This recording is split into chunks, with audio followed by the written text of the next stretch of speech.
Mom, I'm really sorry, but I've been thinking lately that I might have to drop out of college. I just can't afford it anymore. What do you mean? Shouldn't you be able to get by with $3,000 a month? Isn't what I send you enough? Wait, Mom, you've never sent me anything, have you? Her words hit me like a punch. I was sure I'd been receiving money from her every month. There's only one explanation for this. Anger started to boil up within me. The person I decided to confront was my own mother. My name is Beatrix. I lost my husband early, and I've been raising my daughter, Anita, all by myself. Our life together has always been a stretch. I never had the time or money to worry about my appearance. Did I look so miserable? Occasionally, my mother-in-law would look at me with disdain. Beatrix, can't you at least try to improve yourself a little? Your hair, your clothes, you look, well, a bit shabby. I'm sorry, I'll try to do better. It hurt to be criticized, but she was right. I had no choice but to accept her words.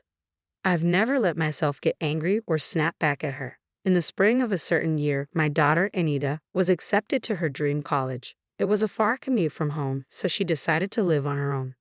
Anita, I'll do my best to send you money, so you have to do your best to study. Don't push yourself too hard.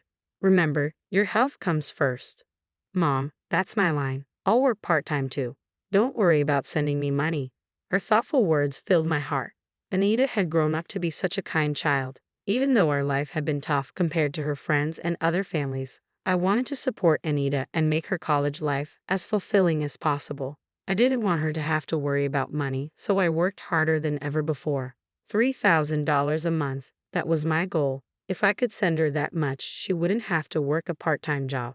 My mother-in-law noticed my efforts and spoke to me. So, you're sending money to Anita. Can you really afford it? I hope that doesn't mean less for us. You know we rely on your support. I had always been grateful to my father-in-law when he was alive, and after his death, I continued to support my in-laws out of gratitude. Don't worry, I've taken on more jobs, so I'll still be able to give you your share. Oh, I see. That's fine then.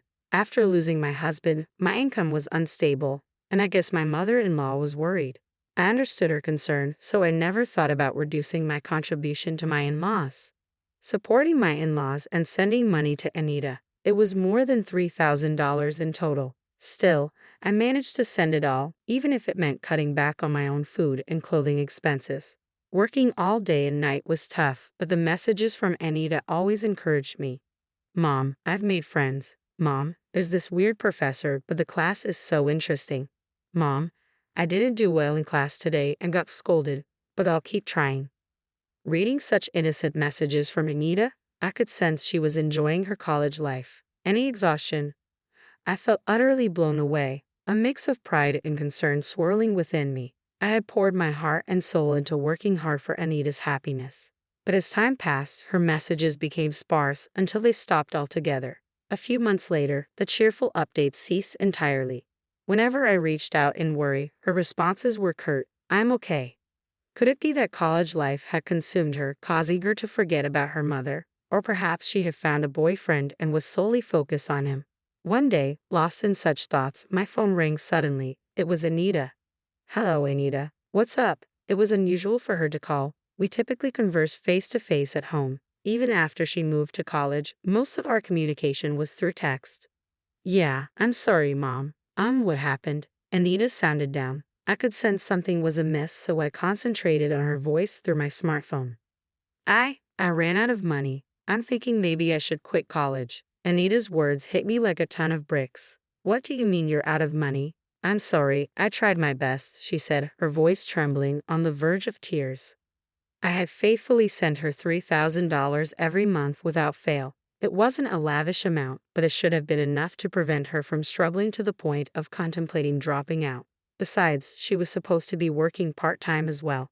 I couldn't fathom how she could be in such dire straits. Could she have fallen in with the wrong crowd, neglecting her studies to squander her money? I entertained the thought for a moment before shaking it off. No, that's not like Anita. "Anita, it's okay. Take a deep breath and tell me what happened." "Yeah, I was trying to make ends meet with rent, groceries, and my part-time job earnings. I had to dip into my savings, and now that's all gone too. I'm sorry, Mom. I'm really sorry." "Hold on a second. What about the money? I send you every month. That should cover your rent and living expenses, right?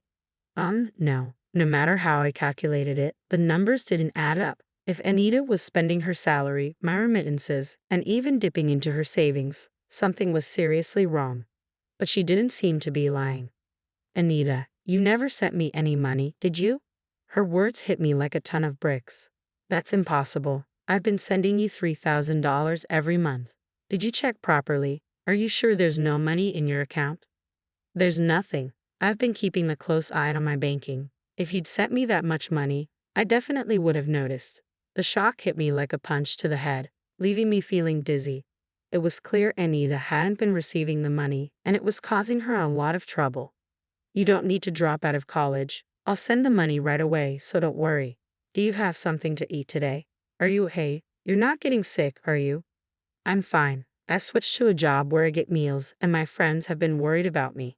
They've been sharing some food with me. That's great. You have good friends. We need to thank them next time. But Anita, you're already having a hard time. I don't want you to struggle anymore because of me. So that's why you didn't tell me until the situation got this critical. Thank you. But listen, for me, seeing you in such a difficult situation is much worse. So please leave the rest to me. With that, Anita finally let out her emotions and started crying. I wondered when was the last time I heard her cry like this. After comforting Anita and hanging up the phone, I immediately took action, driven by a growing anger. I decided to confront my mother-in-law, who lived nearby. Oh my, what's the matter, Beatrix? Showing up without a call? How rude. Never mind that. What have you been doing with the money I've been giving you each month? What money? Of course, that money is for living expenses, she replied, her face momentarily twitching when I mentioned the money for Anita. I'm talking about the money for Anita. I was giving that to you too, right? The remittance to Anita was not directly transferred by me into her account. I've been handing it directly to my mother-in-law, who lives nearby, and she offered to make the transfer herself when she learned it was for Anita. So, I have been giving her an additional $3,000 for Anita's remittance. I would have declined if it was only about transferring the money, but there was a reason I didn't. That's because she said, I want to contribute to my granddaughter too. That's what you said, right? I trusted you and gave you the money. But what do you mean you didn't transfer it? My mother-in-law had convinced me with that, even though she was getting money from me. I thought it was her kindness toward Anita and trusted her. What are you talking about? I've been transferring money to Anita's account every month. Yes, I have. Please stop lying so blatantly. Anita has told me that she never received any transfers. Oh my, for her to lie like that.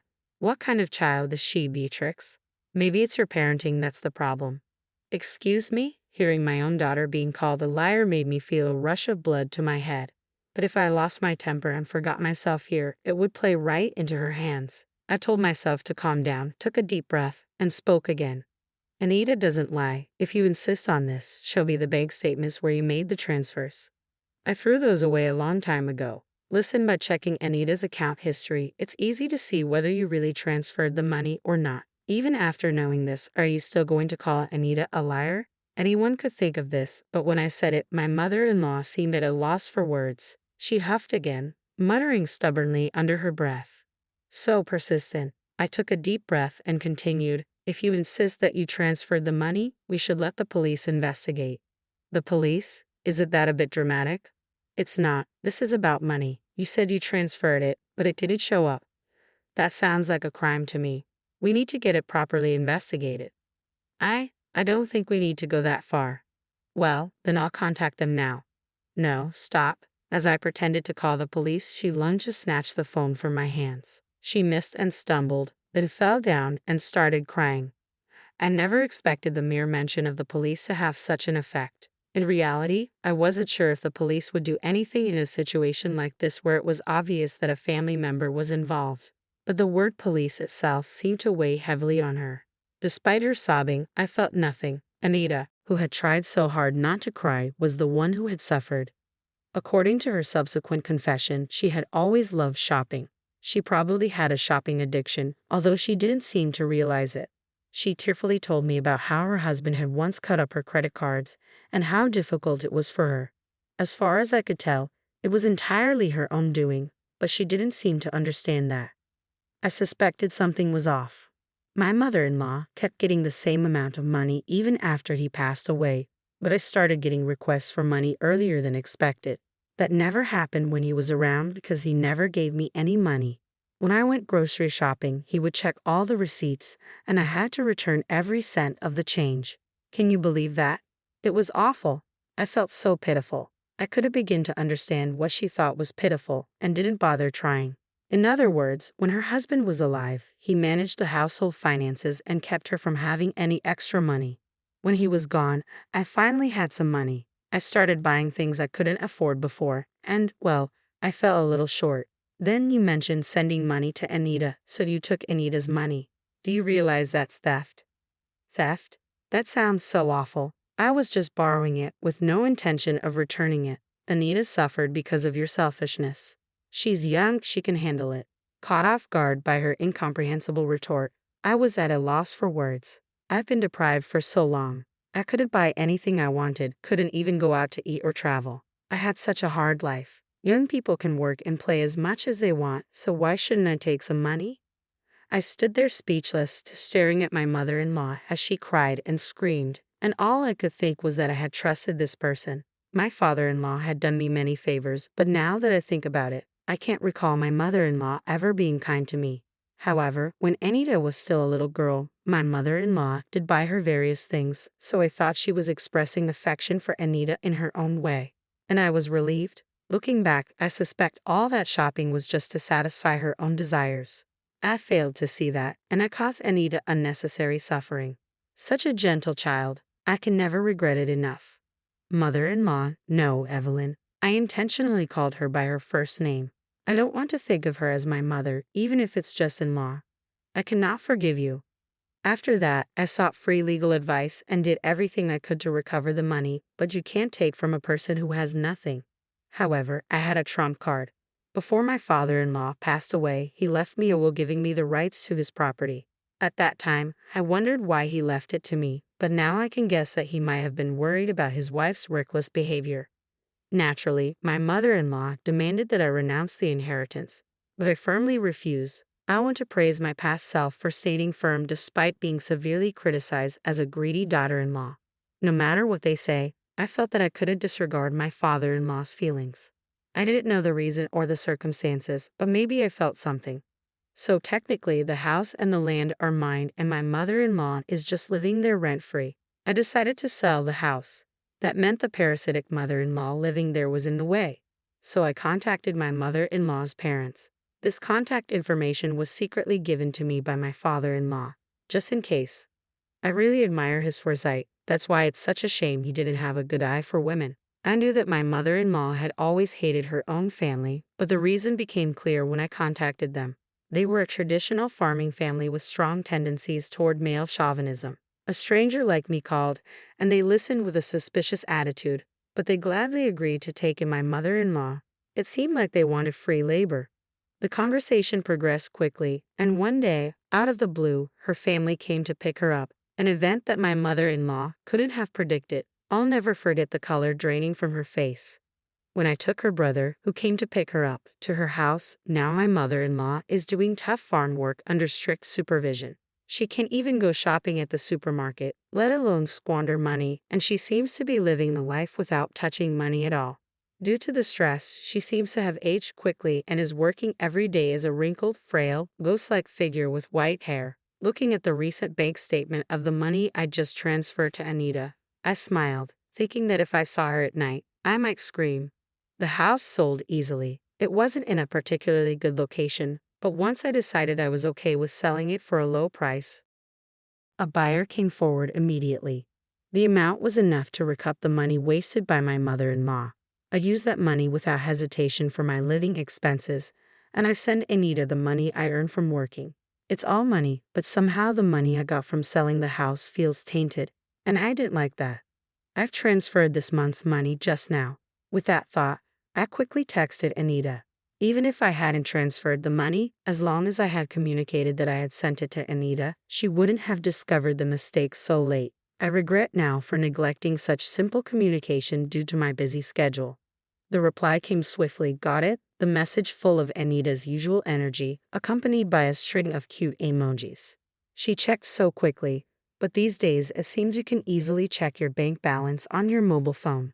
I don't understand it at all, so I can only admire the adaptability of the young. Since then, Anita started sending messages frequently again. With the money reliably reaching her, her life must have become stable. It's clear from her texts that she's energetically continuing college without quitting. While I was feeling pleased, another message arrived from Anita. Looking at it, my eyes widened, and I broke into a grin. Mom, there's someone I want you to meet. I didn't expect this day to come. It was all worth it. I can't sit around. I need to prepare something good. I changed my plan and headed to a high-end supermarket I don't usually go to. Since I no longer have to send money to my mother-in-law, there's a bit more wiggle room in my life. I've even been able to quit a few of the jobs I was juggling. I wonder what kind of food my daughter's partner likes. With a bit of premature speculation, I laughed. In the near future, I plan to invite the fresh-faced couple to our home and treat them with the best hospitality